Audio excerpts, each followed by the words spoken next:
सब तहसील पजौता स्थित नौरी जिला सिरमौर हिमाचल प्रदेश के हल्का नंबरदारों ने अध्यक्ष रमेश कुमार बघनाल की अगुवाई में अपनी आपत्तियों संबंधी नायब तहसीलदार को ज्ञापन पत्र सौंपा, जिसमें रजिस्ट्री, भूमि खरीद फरोख्त, इंतकाल, डिमार्केशन, भूमि तकसीम व अन्य राजस्व संबंधी कार्यों में नंबरदारों की उपस्थिति अनिवार्य सुनिश्चित की जानी चाहिए।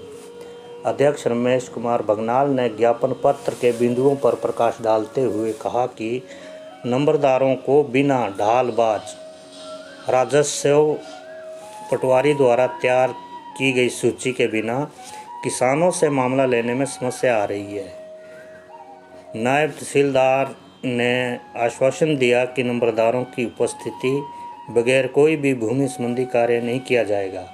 हर हलके में नंबरदार की उपस्थिति हेतु पहले से ही सूचित किया जाएगा। हम सभी नंबरदार पजौता उप तहसील के आए हुए हैं यहाँ नायब साहब के पास। हम अपना ज्ञापन दे रहे हैं। कुछ एक हमारी समस्याएं, उसके लिए जैसे दिशा निर्देश इनके होंगे, आगे ये कार्रवाई करने के लिए भेजेंगे। उसके लिए हम इनका आभार प्रकट करेंगे और इसके लिए हम जो है धन्यवाद देते हैं। Thank you. हमारा एक तो नंबरदारों का तो हमारा तो जो है जैसे कहते हैं कि समान सा घट में लगा हुआ है।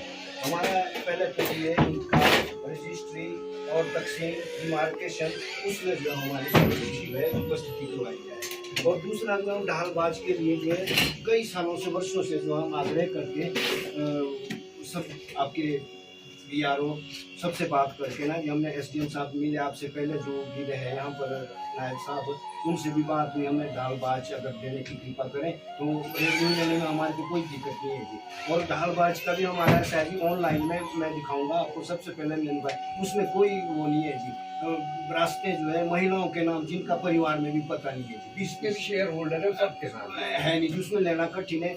जैसे कि बदस्तूर पहले से लेकर जो है ना जी, हमारे को ढालबाज नहीं कहते कि आपको तो पता है, उसमें कोई दिक्कत भी नहीं होगी, समझ में नहीं आता उसमें। एक आग्रह ये जी, बाकी जैसे दिशा निर्देश आपके हो गए, हम तो हुक्म के पाबंद हैं, आप करें। और पटवारी BRO जो हमारे हैं जी, उनको भी आप समझाएं, ताकि नंबरदार का हर जब वो कागज बनाते हैं जी, खरीद फरोख्त भूल गया था ना ये बात, खरीद फरोख्त में जो है ना नंबरदारों को पता नहीं, तो आ जाते हैं शिनाख्त करो जी, पुराना करो, ठीक करो। उसमें भी पटवारी जी को ये निर्देश आप करें तो कि भाई नंबरदार का होना सुनिश्चित करें। लोगों को बताएं कि वे अपने नंबरदार को आप बोलें, आप साथ में ले जाएं। तो हमारा आग्रह यही रहेगा कि आपके दिशा अनुसार में हम अपने कार्यक्रम को चलाएं और करेंगे।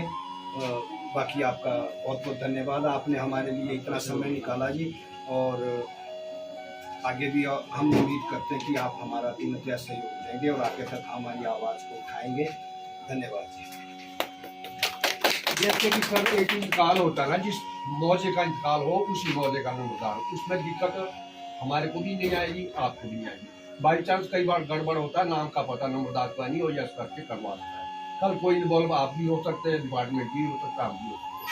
सही शनाख्त हो देगा जो उसी मौजे का नंबरदार। सबसे पहले तो आप सभी जितने नंबरदार हैं, आपका यहाँ आने पे सबका स्वागत है, धन्यवाद है। आपने अपना समय दिया और इसके लिए मैं आपका आभारी हूँ। आपने जो ये मांग रखी है, जो आपका यह कार्यक्रम है, ये जो आपका काम है, मैं भी से आपसे खुश हूँ कि आप अपना काम निरंतर करना चाहते हैं। काम आपको वाली बात है कि एक तो हमारे पास फिर आपको दूर दराज का क्षेत्र है, जैसे आपका देवठी मजगांव है, आपका वाटर बुकोग है, वहाँ की रजिस्ट्रियाँ होती है। तो वहाँ का जैसे अभी नंबरदार जी कह रहे हैं कि वहाँ का शिनाख्त के लिए हर रोज तो आप लोग आ नहीं पाएंगे, एक बात। दूसरी बात, अब इंतकाल की बात है, इंतकाल के लिए मैं आज ही आपको ये आश्वासन भी देता हूँ और ये आपको विश्वास भी दिलाता हूँ कि हर इंतकाल में आपको बुलाया जाएगा। जब भी इंतकाल की तारीख होगी, सरकार ने इसकी जो है अंतिम 2 दिन की तिथि रखी, निर्धारित की हुई है।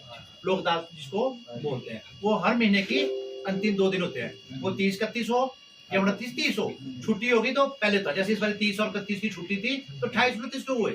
ये भी आपको ऐसा नहीं कि आप उसी तारीख को आओ। जब आपको पटवारी या आपको लोग बोलेंगे, मैं पटवारी को निर्देश करता हूँ आज ही कि भाई हर पटवारी जो है आप लोगों को बताया कि जो आपको पास इंतकाल दर्ज करने आता है पटवारी के पास, वो अपने बड़े हल्के के नंबरदार को बोले कि आप उस दिन आए। अगर आपकी उस दिन हाजिरी नहीं होगी तो मैं उसका इंतकाल नहीं करूंगा, क्योंकि आपने सही बात बोली, आपके बगैर हमारा काम भी अधूरा है। ऐसी कोई शनाख्त थोड़ी नहीं आपकी, नंबरदारों की शनाख्त जो है अनिवार्य है, जरूरी है। हाँ, वो मैं कह रहा हूँ रजिस्ट्री, मैं कह रहा हूँ रजिस्ट्री जैसे आप जो नजदीक है, ये संजीव है यहाँ, ये रोज होता है। मैं नहीं बोलता आपको समय लगता है, चलो हम ये भी बोल देंगे। देखो ये भी मैं आपको बता देता हूँ आज बात को कि भाई पटवारी को मैं जिस दिन आप ठीक बोला, रजिस्ट्री का पता पटवारी को होता ही है, कागज तो वहाँ लेता है वो पार्टी की रजिस्ट्री है ना सर, वो पार्टी खुद कॉन्टेक्ट कर लेना। हाँ, फिर हाँ वो पार्टी खुद कॉन्टेक्ट करे। अगर चलो ये प्रक्रिया मैं भी तो नहीं कर सकता कि फिर के साथ, देखो आपकी मैं बात बताता हूँ, आप ही के लोग आने ना। अब मैं बोलूंगा इतला किया भी नंबरदार को, वो कहेगा नहीं मैं तो नहीं किया। अब मैं नहीं करूँ उसका काम, मेरे को ऐसा नहीं मैं उसके लिए मैं पाबंद नहीं करता उसको भी ले लिया। अगर भाई दूर दराज का आया, कोई मरीज आता है, कोई पेशेंट आता है, कोई ओल्ड एज का आता है, बूढ़ी माता जी आ जाती है कभी, या कोई ऐसा अपंग आदमी आ जाता है, कोई जैसे फैमिली सेटलमेंट का कोई भी काम है, तो आप बड़ी बात है कि उसको वापस भेजो, तो हम हमारे आपके लिए दुख की बात है, हमारे लिए खेद की बात है। मैं नहीं आ सकता तो हम किसी नहीं, मैं बताइए आपकी बात से मैं बिल्कुल सहमत हूँ, ऐसा नहीं मैं आपको गलत बात कर रहा हूँ, मैं आपसे नहीं बोल सकता, क्यों बोलेंगे आप? मैं ये नहीं कर रहा, इसको चलाने के लिए थोड़ा सा अगर बीच में लगेगा ना टाइम, बाकी इसको हम ये रखेंगे कि पटवारी जो है उसी ही हल्के के उसी ही मौके के पटवारी को इतला करे, भाई वो बंदा आपको लेके बोले, वो अगर मेरे को हाँ करता है, आपका मेरे को टेलीफोन आता है कि मैं इस कारणवश नहीं आया, इसने मेरे को इतला की थी, अगर मेरे बदले कोई दूसरा नंबरदार वहाँ शनाख्त कर रहा है तो मेरा कोई एतराज नहीं। बहुत बड़ी बात है सर आपकी, बहुत बड़ी स्वागत करते हैं आपकी बात, बहुत बड़ी बात है सर आपकी, नहीं आ सकते कई बार जी, बहुत अच्छी बात है सर आपकी। चलो ऐसा ना काम भी रोका नहीं जा सकता।